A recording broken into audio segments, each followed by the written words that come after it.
Thank you, Mr. Chairman. I appreciate y'all being here. I noted that the chairman said basically that he was astounded to find counties still buying machines with no paper trail. Ms. Plunkett, were you at the NSA back in 2000, 2001? Yes, I was. Do you remember who mandated that every county or parish in America buy electronic voting machines, and there was no requirement for paper trails because that was more expensive? Do you remember who mandated that? No, I do not. Well, I was working for the state and county as a judge, and counties were outraged that they had an unfunded mandate by this Congress that some people here were in. Democrats intimidated Republicans because of the votes in Florida. Even though there were fifth graders tested, none of them had trouble with the butterfly ballots and such. Apparently people that were trying to vote Democrat had a lot of trouble with them. So there was outrage, there was demand for electronic voting, and the federal government, Congress mandated it. And it was very, very difficult for counties, many counties, to come out of the financial burden that this Congress put on them. And so if some of them have had trouble recovering financially for the poor mandate from this Congress, then hopefully they'll be forgiven. But Mr. Burt, it's wonderful that Election Guard is being provided by Microsoft to help secure elections. Does that work as well on Apple or Mac systems as it does on Microsoft operating systems?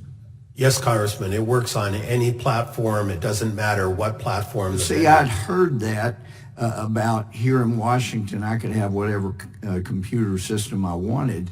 And I had used Microsoft operating system for years, but I tell people I thought Microsoft Vista was the best thing that ever happened to computers. It screwed up all my software. I finally got mad and went and bought an Apple. It was a Mac. It was the best thing I ever did, bought dozen cents. But when I was in Congress, I wanted a Mac, and I got one, but Microsoft system is what things are based on here.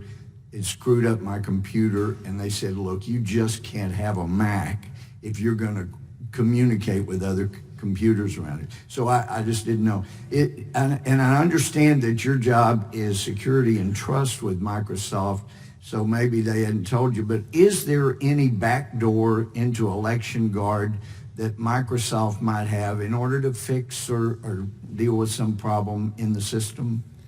Absolutely not, Congressman. There is no... As far as you know.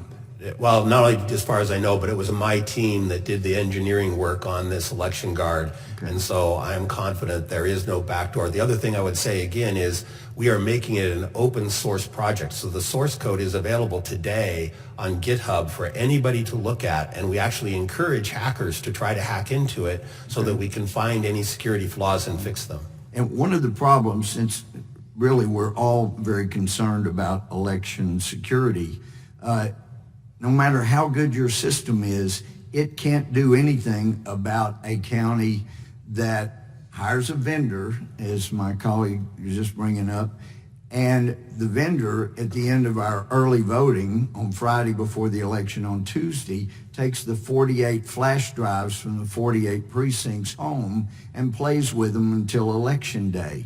Your system can't help with that kind of problem, correct?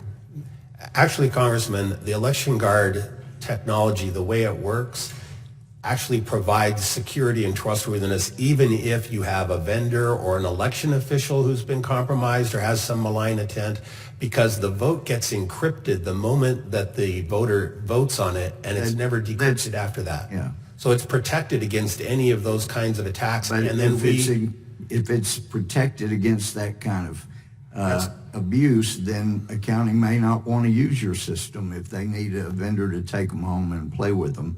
But I'm concerned that each of you think it is possible to rig an American election.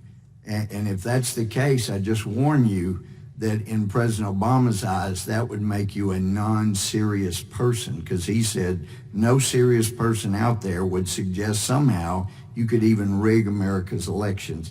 And I would encourage you, since traditionally dead people vote nearly 100% Democrat, that you figure out a way to secure our graveyards so people don't keep turning out and voting in our elections. My time's expired.